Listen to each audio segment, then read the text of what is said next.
Это уже даже какая-то традиция записывать видео про пафос стоя. Ну, ведь прошлое видео тоже было стоя, но самое первое, конечно, было сидя, что, наверное, было ошибкой. Но, учитывая вообще всю конфигурацию, да, которая здесь сейчас, то это даже очень предпочтительный вариант, тем более отсюда открывается превосходный вид на этот усилитель, где видны фирменные красные конденсаторы, и лампочки, и регуляторы, и громкости, и переключения входов, и шильдик пафос, и вот этот радиатор охлаждения, здоровенный трансформатор, и терминалы. В общем, все красивости и все детали этого невероятного усилителя. И в первом видео, да, про вообще пафос, я вскользь рассказывал про них все. Это было 4, это был ТТ, был Logos Mark II, Classic Remix и Classic One Mark III. Вот это да, это Classic One Mark III, который выгодно выделяется на фоне всех остальных. Ну, само собой, что ТТ, да, как я и тогда говорил, это такой тяжелый люкс, да, тяжелый люкс, чистый класс А, все очень дорого, все очень здорово, все очень по-серьезному там сделано, да, вот. Логос чуть более, скажем так, вещь для любителей чего-то такого, скажем так, тяжелого и панчевого в плане музыки, да, потому что он, ну, гораздо мощнее. Classic Remix больше для молодежи, а вот эта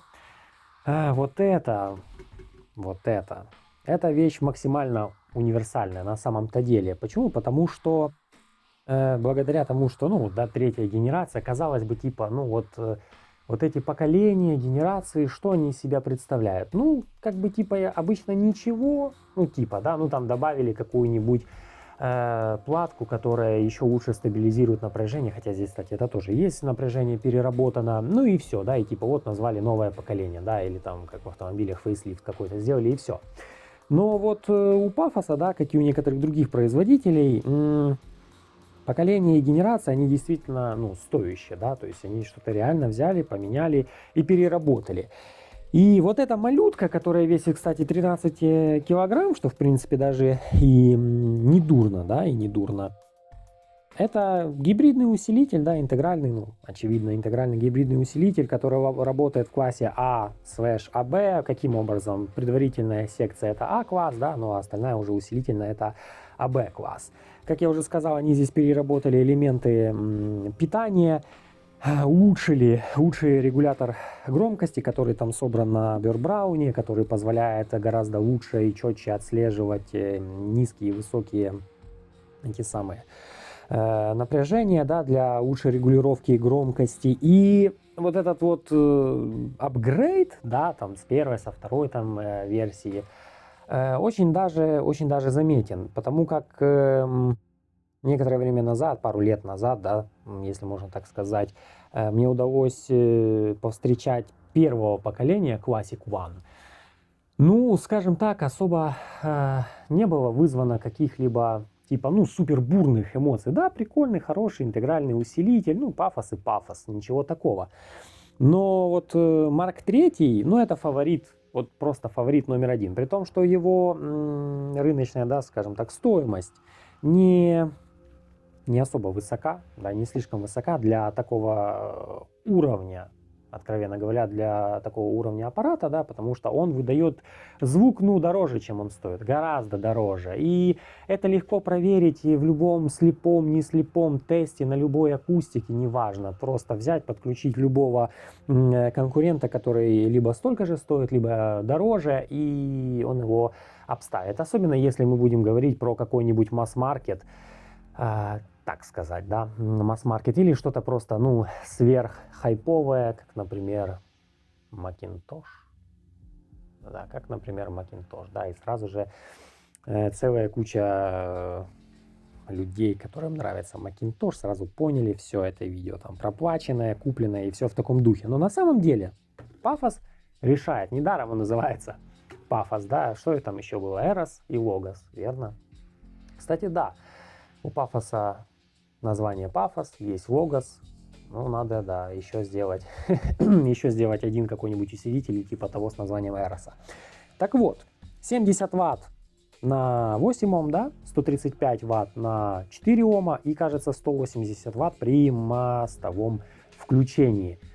Даже вот, да, 70 Вт, казалось бы, типа, ну, не слишком много, кому-то кажется как-то так, особенно если подключить к акустике, которая там требует хотя бы там 250 Вт, без проблем. Благодаря вот их фирменным, да, технологиям Пафоса по вот этим схемам питания, инпол и поднятию тока и все такое, вот он раскачивает просто все, что только можно. Вот серьезно, раскачивает, чувствуется этот запас мощности и, что самое главное, динамики. Да, вот этот запас динамики и мощности может быть благодаря вот этим фирменным легко узнаваемым конденсатором. Может быть, благодаря транзисторам, которые хорошо там как-то охлаждаются и работают на этом радиаторе или вот этом здоровском трансформаторе и другим там всяким микроэлементам и платкам, которые внутри стоят.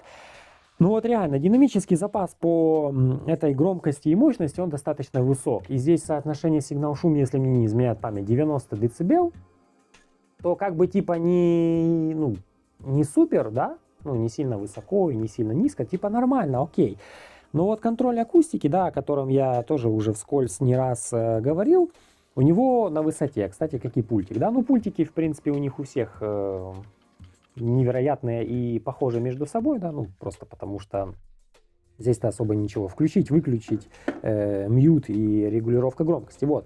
То есть он нормально качает акустику, он превосходно играет любой жанр, ну, кроме, конечно, какой-нибудь там сложной академической музыки, да, потому что разрешающие способности его не особо хватает для того, чтобы там четко прочувствовать какой-нибудь треугольник, который звучит где-то там, позади, ну, типа, не совсем.